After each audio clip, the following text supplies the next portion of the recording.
Welcome to Sampstra Games, the place to find new strategy games, and welcome to my short overview of Horresco Referens.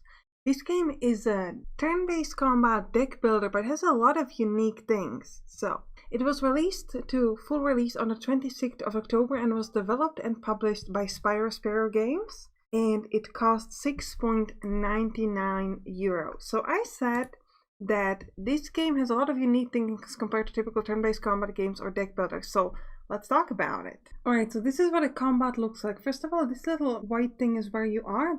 These are your enemies. And here you have a set of cards. Now you have 10 energy, which you can see on the right top over here. And you have some movement and your vision range. So you place these cards just like you would in a normal typical deck builder, just like I did with the soldier card right now. But you can see on the left top this 4, and that means that in order for the soldier to do something, and by something I mean his action, which is inflict 80 damage to a target, his ability needs to be charged. And the way you charge your ability is by movement. So there are essentially 3 types of actions in this game. There's instant, chargeable, and then there is conditional. So if you have something that's instant, that works like a normal typical deck builder or turn-based combat game where you place a card and it does something. That's in this game usually a trap. Then we have the chargeable, which is this, where essentially I need to move my main character around in order to be able to charge up this ability. Here you can see a conditional. I've placed an XP animatronic, so if this unit takes damage, I can heal my player. It also needs 5 charging in order to activate. So then you're going to click here on the set direction, click on your main character and choose where to move. So first thing you can see where all your enemies are going to move, and then you're going to move yourself. For example, I'm going to move here.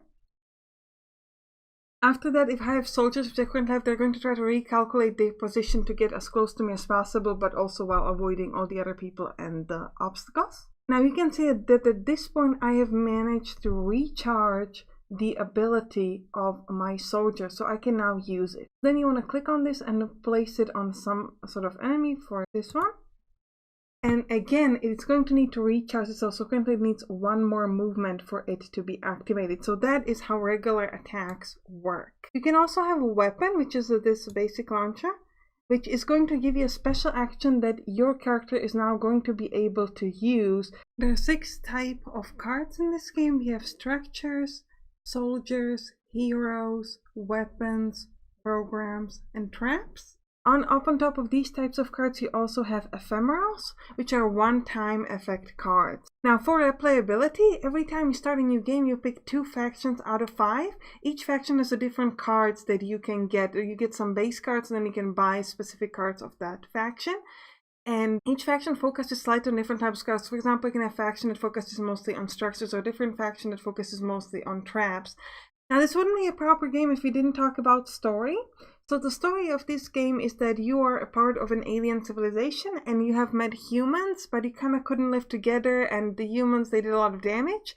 But finally you were able to run away, and now your goal is to influence the civilizations around you in order to survive. How do you do that? Well, you do that by fulfilling different kind of objectives. So as you can see, there is a map right now, and you can see the different sort of like a solar system, and then each has a sort of like a civilization on it, and you can see the info of civilization. You can see their population, service, and energy, and then you can do different objectives once you actually land on the planet to sort of affect the civilization, which I think is really cool. Movement between these planets on the map costs turns, and then when you're actually in a solar system and you move to a specific planet, it costs you energy. If you need to recharge your energy, you just go back to your home planet. Alright, so I think that's it. Let me know if you'd like to see more of these overviews by hitting the like button.